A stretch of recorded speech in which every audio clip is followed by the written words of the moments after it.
Hello friends, आज मैं आपको पढ़ा रहा हूँ। अगला टॉपिक जो है वो है रिजोल्यूशन ऑफ फोर्सेस।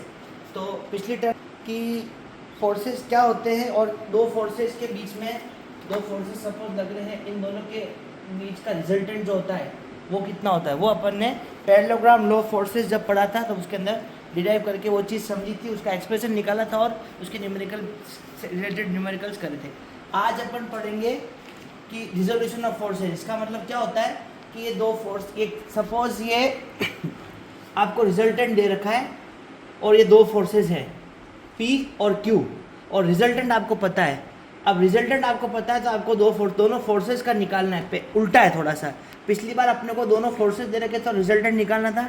इसके अंदर अपने को क्या करना है कि रिजल्टेंट अपने को दे रखा है और दोनों फोर्सेस P और Q की वैल्यू क्या होगी वो निकालना है। एकदम अपोजिट चीज़ है, ठीक है। तो इसके लिए अपन ने क्या किया था कि ये दो फोर्सेस लिए थे P और Q, जो कि P सपोज इस x डायरेक्शन में P लग रहा है और ये y डायरेक्शन में सपोज Q लग रहा है।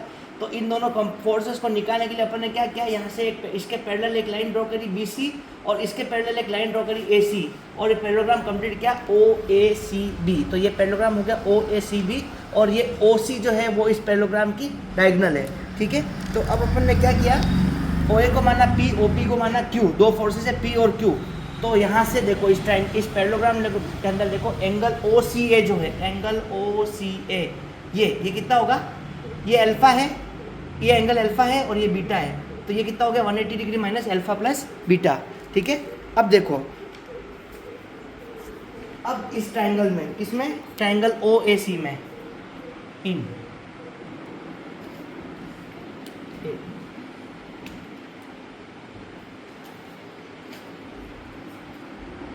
इन ट्रायंगल OAC, इस ट्रायंगल के अंदर देखेंगे OAC के अंदर अपन ने क्या देखा एंगल OCA, एंगल OCA वो किसके बराबर होगा, एंगल BOC के बराबर होगा। मतलब एंगल OCA ये एंगल बीटा है, ठीक है, वो एंगल BOC के बराबर होगा। कैसे होगा, मैथ्स की प्रॉपर्टी, अल्टरनेट एंगल, ठीक है। अब एंगल OAC कितना होगा, एंगल OAC कितना होगा, एंगल OAC कितना होगा, ये अल्फा है, ये बीटा है। ट्रायंगल के अंदर क्या प्रॉपर्टी होती है, तीनों एंगल का सम कितना होता है 180 डिग्री होता है। ये एंगल अल्फा है, ये एंगल बीटा है। तो एंगल OAC कितना हो जाएगा 180 डिग्री माइनस इन दोनों का सम अल्फा प्लस बीटा, ठीक है। अब देखो यहाँ पे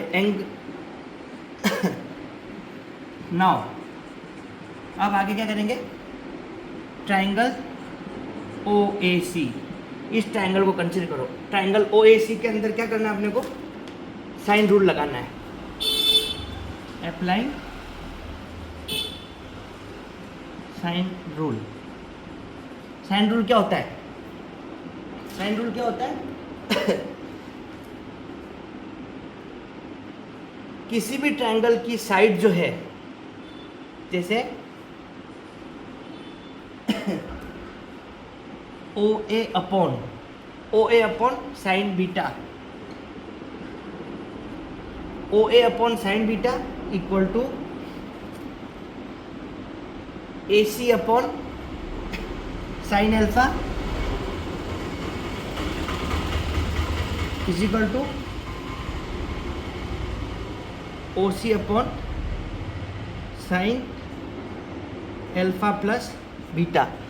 ये साइन रूल होता है कि कोई भी साइड, कोई भी ट्रायंगल की एक साइड, जैसे ये साइड ली अपन ने और इसके अपोजिट दो बची हुई दो साइड से, उन दोनों के बीच का जो एंगल होता है उन दोनों का उसके साइन के रेशियो के बराबर बहुत सारी साइड्स होती है। जैसे OA अपॉन इसका साइन लिया, इसके अपोजिट एंगल है बीटा, तो OA अपॉन साइन बीटा किसके बराबर होगा, AC अपॉन इसके अपोजिट एंगल कौन सा था, साइन अल्फा, और OC upon sine alpha plus beta. ये साइन रूल होता है, ठीक है। तो इस साइन रूल के अकॉर्डिंग ये इक्वेशन आई, इसको नाम देते फर्स्ट। अब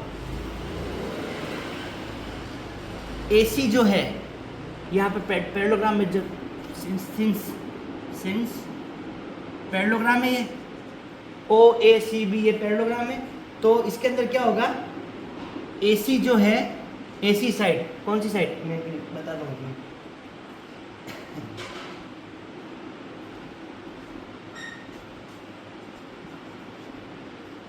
ये ए सी जो है वो ओ बी के पैरेलल है और बराबर है, ठीक है। तो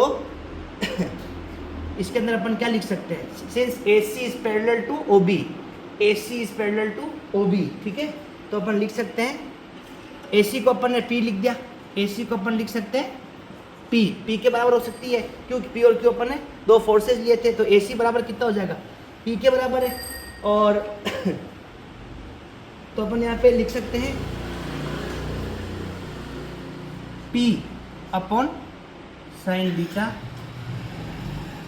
बराबर Q upon sine alpha equal to O C upon sine 180 minus alpha plus beta. कुछ नहीं किया अपन ने, ओ ए को पी से रिप्रेजेंट कर दिया, ए सी को क्यू से रिप्रेजेंट कर दिया, क्योंकि दो फोर्सेस थे पी और क्यू जो इन दोनों साइड्स के बराबर है, ठीक है। तो इसमें एक्सप्रेशन क्या आ गया, पी अपॉन साइन बीटा बराबर Q upon sine alpha equal to O C upon sine 180 minus alpha plus beta. तो साइन 180 माइनस एल्फा क्या होता है, साइन 180 माइनस एल्फा क्या होता है, साइन एल्फा होता है। तो इसको अपन आगे लिख सकते हैं, यहाँ से लिख सकते हैं पी अपॉन साइन बीटा बराबर क्यू अपॉन साइन एल्फा बराबर ओ सी बराबर क्या है, रिजल्टेंट है, ओ सी बराबर क्या है, रिजल्टेंट है, यहाँ पे लिख रखा मैंने, बराबर R upon sine alpha plus beta, sine 180 degree minus alpha plus beta. तो साइन 180 डिग्री माइनस थीटा क्या होता है, साइन 180 माइनस थीटा क्या होता है, साइन थीटा होता है। तो sine 180 minus alpha plus beta क्या हो जाएगा, साइन एल्फा प्लस बीटा। ये मैथमेटिक्स की प्रॉपर्टी उससे आया, ठीक है, ये आया। अब इस इक्वेशन से ये सेकंड इक्वेशन आ गई। अब इस इक्वेशन अपने को क्या करना था, रिजोल्यूशन ऑफ फोर्सेस अपन कर रहे हैं। इसका मतलब क्या, अपने को ये फोर्स था आर, ये अपने को गिवन था, अपने को पी और क्यू की वैल्यू निकालनी थी इस रिजल्टेंट फोर्स जब गिवन हो तब। तो इस एक्सप्रेशन से पी और क्यू की वैल्यू अपन आराम से निकाल सकते हैं, आर अपने को गिवन है। तो यहाँ से देखो आप पी कितना बराबर क्या हो जाएगा, पी इक्वल टू क्या हो जाएगा, यहाँ से देखो P equal to R sine beta upon sine alpha plus beta. ये आ गई आपका पहला पार्ट ए, ये एक चीज़ आ गई। और पी इसी तरह से क्यू कितना हो जाएगा, क्यू बराबर हो जाएगा साइन एल्फा को इधर लेके चले जाओ, तो यहाँ पे क्या जाओगे, sine R sine alpha upon sine, यहाँ पे ब्रैकेट आएगा साइन एल्फा प्लस बीटा। ये दोनों जो है रिजल्ट पार्ट्स आ गए जो अपने को निकालना था। ये एक आपका टॉपिक पूरा हुआ। तो अपने को इसके अंदर क्या किया अपन ने, अपने को इसके अंदर क्या है कि अपने को रिजल्टेंट दे रखा है, तो अपने को दोनों बाकी बच्चे में तो पी और क्यू फोर्स जो होते हैं वो अपने को निकालना उल्टी चीज़ है। पिछली बार अपन ने जो किया था वो ये था कि दो फोर्स अगर दे रखे हो तो रिजल्टेंट क्या होगा, वो सिंपल है, वो पैरेललोग्राम लॉ ऑफ फोर्सेस हो जाता है। इसमें अब क्या है कि आपको सिर्फ रिजल्टेंट दे रखा, बाकी दो फोर्सेज निकालना, तो उसका ये तरीका होता है, इसको आपको फॉलो करना है। ओके, अब चलो, अब ये था आपका एक टॉपिक हुआ। अब इसके अंदर स्पेशल केसेस लेते हैं अपन। तो मीट बिठा रहा हूँ। अब देखो, जैसे स्पेशल केसेस लेते हैं, स्पेशल केसेस, ठीक है।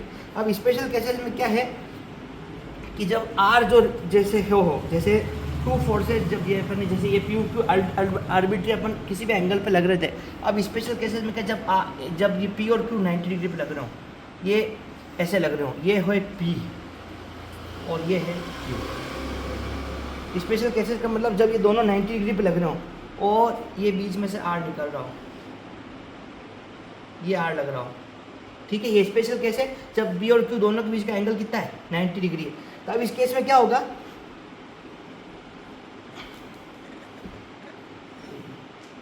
ये अल्फा बीटा थे, तो ये अल्फा है, ये बीटा है, ठीक है। सेम चीज़ें, ये दोनों फोर्सेज जो है पी और क्यू, वो यहाँ पे क्या मैंने कर दिया 90 डिग्री पे हो गया, इसलिए इसका फिगर थोड़ा चेंज हो गया है। तो अब इसके अंदर क्या है जब 90 डिग्री पे लग रहे हैं तब क्या है, alpha plus beta equal to 90 degree होगा, क्योंकि दोनों राइट एंगल्स में लग रहे हैं। तो यहाँ से निकालो बीटा कितना होगा, बीटा बराबर कितना हो जाएगा, 90 डिग्री माइनस अल्फा हो जाएगा, ठीक है।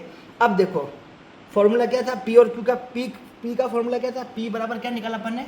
पी बराबर निकाला अपन, यहाँ से देख लो, पी बराबर निकाला अपन ने, पी बराबर होता है R sine beta upon sine alpha plus beta. ये था अपना, ये अपन ने प्रूव किया था यहाँ से, ठीक है। तो यही फॉर्मूला यहाँ पे अपन ने प्रूव किया था। पी बराबर क्या हुआ? R sine beta upon sine alpha plus beta हुआ। तो अब बीटा को क्या लिख सकते हैं? तो पी बराबर अपन ने क्या लिखा था? पी बराबर लिखा था अपन ने R sine beta upon sine alpha plus beta, और बीटा क्या है? 90 डिग्री माइनस एल्फा है। बीटा कितना हो जाएगा? ये पूरा 90 डिग्री है, तो बीटा की वैल्यू क्या हो जाएगी? इसको अपन लिखेंगे पी बराबर आर साइन बीटा मतलब 90 degree minus alpha, 90 degree minus alpha. क्यों? ये टोटल 90 डिग्री है, ये बीटा है, तो इसको अपन 90 डिग्री माइनस एल्फा लिखेंगे तो बीटा बचेगा, इसलिए बीटा अपन को क्या लिखा? Sine 90 degree minus alpha. P बराबर क्या हुआ? R sine 90 degree minus alpha upon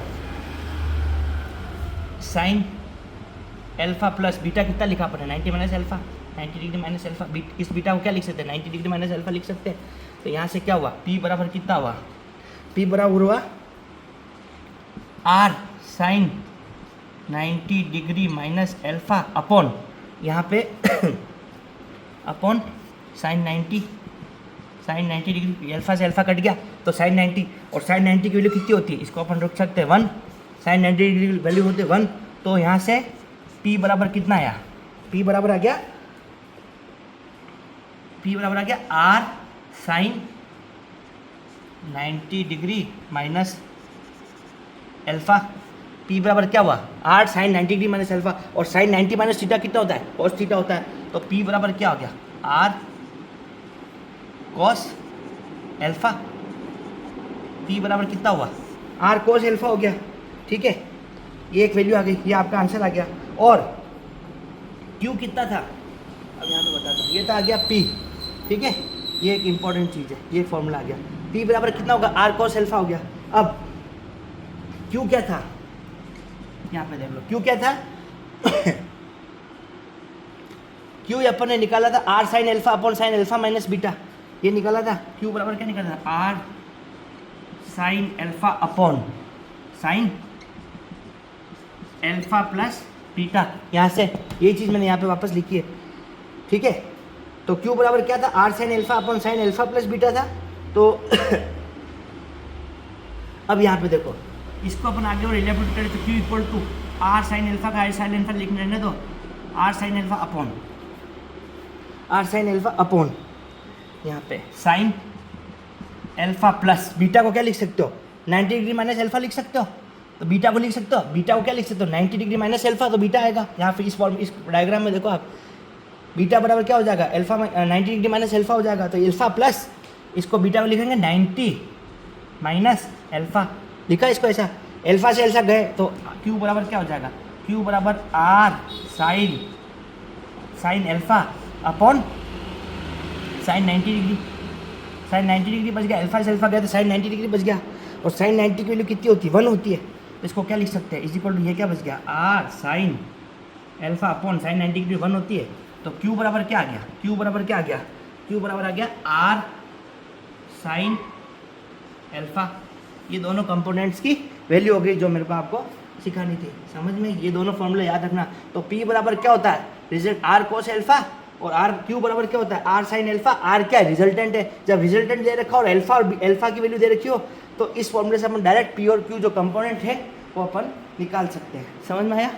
अब इसके ऊपर एक न्यूमेरिकल दिखा देता हूँ मैं आपको। P बराबर आर कोस एल्फा और Q बराबर आर साइन एल्फा होता है, ठीक है। अब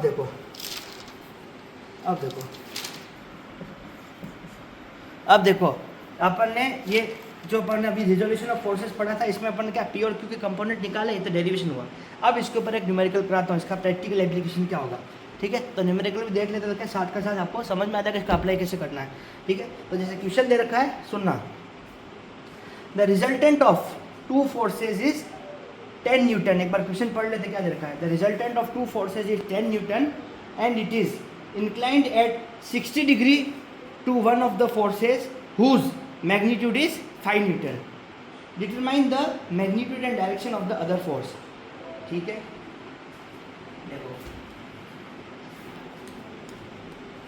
the resultant of two force is 10 newton and it is inclined at 60 degree to one of the force. Axis वाला मानते हैं, इसमें कोई स्पेसिफिक दे नहीं रखी है कि 60 डिग्री एक्स एक्सेस से है कि वाई एक्सेस से। तो अपन अपने क्वेश्चन की सॉल्यूट के लिए अपन इसमें कुछ स्पेसिफिक चीज़ दे नहीं रखी, इसलिए अपन इसको मान लेते हैं कि एक्स एक्सेस पे 60 डिग्री लग रहा है। ठीक है, तो अपन ने जैसे ये लिया पी और क्यू दो फोर्सेज है, ये पी लिया, ठीक है, ये है पी इक्वल टू, यहाँ पे दे रखा है पी इक्वल टू 5 न्यूटन मान लेते हैं, पी इक्वल टू 5 न्यूटन है सपोज, ठीक है। और ये किसी एंगल पे लग रहा है, ये क्यू लग रहा है, किसी भी एंगल पे लग सकता है, अपने को पता नहीं। ये एक दूसरा फोर्स लग रहा है क्यू, जिसकी वैल्यू अपने को पता नहीं है, और इन दोनों का रिजल्टेंट है ये, इन दोनों का रिजल्टेंट है जो कि 10 न्यूटन दे रखा है, रिजल्टेंट दे रखा है 10 न्यूटन, एक फोर्स दे रखा है P इक्वल टू 5 न्यूटन, ये चीज़ अपने को गिवन है। और अपने को क्या देखा, the resultant of two force is 10 newton, the resultant of two force is 10 newton, दो फोर्सेज है P Q, इसका रिजल्टेंट है 10 न्यूटन, ठीक है, and it is inclined at 60 degree. तो अपन मान लेते हैं कि ये एक्स एक्सिस से 60 डिग्री दे रखा है, क्योंकि अपने को स्पेसिफाई ये दे नहीं रखा है कि ये एक्स एक्सिस से 60 डिग्री है या वाई एक्सिस से 60 डिग्री है। तो अपन अपने क्वेश्चन को इजी बनाने के लिए अपने को कोई स्पेसिफिक देने के, तो अपन इसको मान सकते हैं कि अपन 60 डिग्री पे एक्स एक्सिस से 60 डिग्री लग रहा है। तो इसको अपन मान लेते हैं, सपोज एक्स एक्सिस ये होता है अल्फा, पहले अपन ने फॉर्मूला लिखा था, अल्फा बराबर सपोज दे रखा है 60 डिग्री, ठीक है, अल्फा इक्वल टू 60 डिग्री दे रखा है, ये अल्फा है तो ये कितना है, बीटा है, ठीक है, ये बीटा है, ये अपने को अननोन है, ठीक है, और रिजल्टेंट है 10 किलो न्यूटन, पी फोर्स है 5 न्यूटन, ये लग रहा है 60 डिग्री पे, ठीक है, और ये फोर्स है क्यू न्यूटन। चलो अब इसको नंबर, ये हम नाम दे दो, सपोज ये ए हो गया, ये सी हो गया, और ये बी मान लो आप, ठीक है, और बस। अब देखो, अब इसके अंदर देखो, ये मान लो ओ, ठीक है, तो यहाँ पे गिवन क्या क्या है, अब यहाँ पे गिवन लिखो, गिवन में क्या है, टी दे रखा है, P equal to O A equal to कितना दे रखा है 5 न्यूटन, ठीक है, फिर रिजल्टेंट दे रखा है R equal to O C equal to कितना दे रखा है 10 न्यूटन, ये 10 न्यूटन दे रखा है, ठीक है।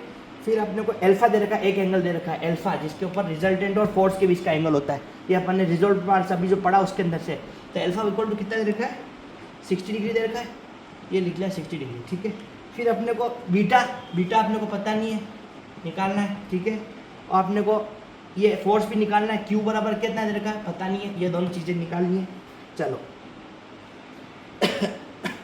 अब देखो, जो अपन ने इक्वेशन डेराइव करी थी, पी और क्यू जो निकाले थे अपन ने पहले, उस फॉर्मूले को लगाते हैं, पी इक्वल टू क्या होगा और क्यू इक्वल टू क्या होगा, ठीक है। तो पी इक्वल टू क्या था, पी इक्वल टू था आर साइन बीटा, फॉर्मूला जो डिराइव किया था वही चीज़ है, R sine beta upon sine alpha plus beta, इस फॉर्मूले से पी निकल जाएगा, और क्यू बराबर क्या था R sine alpha upon sine alpha plus beta. ये दूसरी इक्वेशन पी और क्यू के फॉर्मूला पर निकाले थे। पी और क्यू क्या है, जब रिजल्टेंट दे रखा हो तो पी और क्यू क्या है, कंपोनेंट है, रिजल्टेंट अपने को गिवन है, तो फॉर्मूला ये है पी और क्यू निकालने का, ठीक है। अब इसके अंदर वैल्यूज पुट कर लो और इक्वेशन बना लो और सॉल्व कर लो। जैसे फर्स्ट इक्वेशन के अंदर पी की वैल्यू पुट कर देते अपन, ठीक है। सबसे पहले ये चीज़ लेते हैं, पी इक्वल टू ये होता है, पी की वैल्यू दे रखी 5, ठीक है, तो 5 इक्वल टू रिजल्टेंट अपने को दे रखा 10 न्यूटन, रिजल्टेंट दे रखा 10 न्यूटन, तो यहाँ लिख दो P इक्वल टू 5, पी की जगह 5 रख दिया, 5 बराबर रिजल्टेंट कितना है 10, P बराबर 10 साइन बीटा, P बराबर 10 sign beta upon sine alpha plus beta upon sine alpha, alpha कितना है 60 प्लस बीटा, ठीक है। ये हुआ, समझ में आया। इसको आगे, इसको थोड़ा सॉल्व कर लेते हैं। तो ये 10 इधर गया, 10 इधर गया तो क्या आएगा 1/2 बराबर sign beta upon sine 60 plus beta, 60 plus beta, ठीक है। अब इधर देखो, इसको इधर लेके जाओ, इसको इधर लेके जाओ, तो 2 साइन बीटा बराबर sine 60 plus beta, sine 60 plus beta, ठीक है। ये मैथमेटिक्स की तरह सॉल्व करना है आपको। अब देखो, यहाँ पे मैथमेटिक्स की प्रॉपर्टी लगानी है। टू साइन बीटा को टू साइन बीटा रहने दो, two sine beta equal to sine A plus B. Sine A plus B क्या होता है? साइन ए प्लस बी होता है sine A cos B plus cos A sine B. ठीक है, ये ट्रिग्नोमेट्रिक प्रॉपर्टी आपको लगानी है। तो साइन 60 प्लस बीटा को अपन खोलेंगे तो क्या होगा? साइन ए मतलब sine 60, sine 60 sine A cos beta plus cos A मतलब cos 60 sine beta. Sine A plus B equal to sine A cos B plus cos A sine B, mathematics की trigonometric property वो खोल के इस question को solve किया। ठीक है, बीटा साइन बीटा। ठीक है, अब इसको आगे देखो, अब इसको सॉल्व कर लो। Two sine beta equal to sine 60 की वैल्यू कितनी होगी? 0.866 cos beta, 0.866 cos beta plus cos 60 की वैल्यू कितनी होगी? 0.5 sine beta, 0.5 sine beta. Trigonometric table ध्यान होनी चाहिए इसके लिए, ये नहीं हो तो क्वेश्चन उससे सॉल्व हो जाएगा कैलकुलेटर से। कैलकुलेटर एग्जाम में लेके जाना ज़रूरी है। ठीक है, अब इसको सॉल्व कर लो आगे। टू साइन बीटा, इसको इधर लेके आ जाते हैं। टू साइन बीटा माइनस, इसको इधर लेके गए तो कितना माइनस हो गया? माइनस 0.5 साइन बीटा बराबर कितना हो गया? 0.866 कॉस बीटा। ठीक है, two sine beta minus 0.5 sine beta equal to 0.866 cos beta. तो इस यहाँ कितना आ जाएगा? 2 में से 0.5 गया तो कितना हो गया? 1.5 हो गया। 1.5 साइन बीटा बराबर कितना हो गया?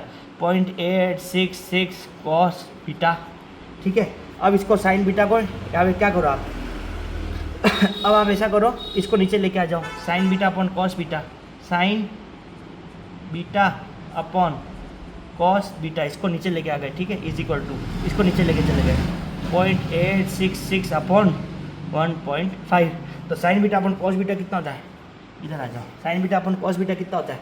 10 beta. Sign beta upon cos beta 10 beta होता है। ठीक है, 10 बीटा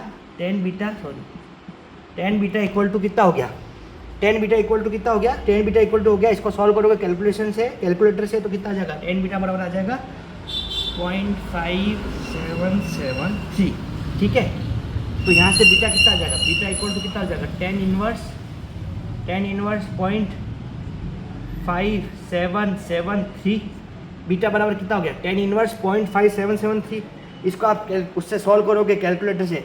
इंजीनियरिंग वाला कैलकुलेटर लेके जाना, नॉर्मल कैलकुलेटर से सॉल्व नहीं हो पाएगा। ठीक है, तो यहाँ पे अगर सॉल्व करोगे कैलकुलेटर से तो बीटा बराबर कितना आ जाएगा? बीटा बराबर इसकी वैल्यू आ जाएगी 30 डिग्री अप्रॉक्सीमेटली।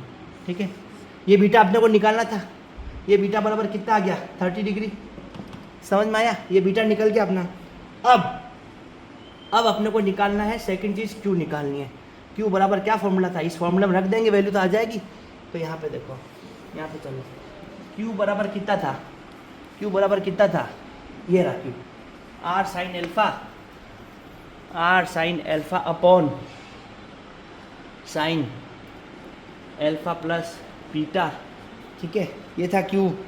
अब यहाँ पे रख दो, क्यू बराबर आर की वैल्यू कितनी है? आर कितना? 10 आर की लगे 10 साइन एल्फा कितना है? 60 degree. Sine 60 degree upon sine 60 plus beta कितना है? बीटा कितना निकाला? 30। Sine 60 plus 30। जब तक बीटा नहीं निकलेगा तब तक आगे क्वेश्चन सॉल्व नहीं होगा। ठीक है, तो step by step question solve होता है ये। ठीक है, यहाँ पे साइन 60 प्लस 30 कितना हो गया? क्यू बराबर कितना हो जाएगा? 10 sine 60 degree upon sine 90 degree. समझ में बात? अब साइन 60 की वैल्यू उससे निकाल लेना कैलकुलेटर से। तो 10 इंटू साइन 60 कितना होता है? 0.866 अपॉन साइन 90 कितना होता है? साइन 90 होता है 1। खत्म खेल। क्यू इक्वल टू कितना आ जाएगा? इसको सॉल्व कर लोगे, 10 इंटू 0.866 कितना हो गया? 8.66 न्यूटन। 8.66 न्यूटन। ये आपके क्यू निकल गया। ख़त्म, क्वेश्चन हो गया। समझ में आया आपको कैसे क्वेश्चन करना है? अपने को इसके अंदर सबसे पहले गिवन देना जरूरी है। सबसे पहले गिवन लिखा, उसके बाद में रिजॉल्व पार्ट्स के जो फॉर्मूले लगाए, ये फॉर्मूले P इक्वल टू कितना होता है, Q इक्वल टू कितना होता है, ये फॉर्मूला लगाया। इसके अंदर जो गिवन वैल्यूज थी वो पुट करी और सिंपल मैथमेटिकल कैलकुलेशन से इस क्वेश्चन को सॉल्व करना है। इस क्वेश्चन को सॉल्व करने के लिए ट्रिग्नोमेट्री का नॉलेज होना बहुत ज़्यादा जरूरी है। समझ में आया आपको? तो ये था अपना रिजोल्यूशन ऑफ फोर्सेस की। दो फोर्सेज जब दे रखी हों, मतलब दो फोर्सेज दे नहीं रखे, सॉरी, दो फोर्सेज अपने को निकालने हैं जब रिजल्टेंट आपको दे रखा है। जब ये रिजल्टेंट आपको दे रखा है, दो फोर्सेज आपको निकालने हैं और एंगल बीच में दे रखा हो, ये चीज़ अपने को इसको इन फॉर्मूला से रिजल्ट पार्ट्स के फॉर्मूले से सॉल्व करनी है। समझ में आया बात? तो अब अगर आप आगे अपन पढ़ेंगे नेक्स्ट सोल्यूशन ऑफ पढ़ेंगे रिजल्टेंट ऑफ कोप्लेनर और कॉन्करेंट फोर्सेस, वो आपको मैं अगले टाइम पे पढ़ूंगा। Thank you. Okay friends, thank you, good bye.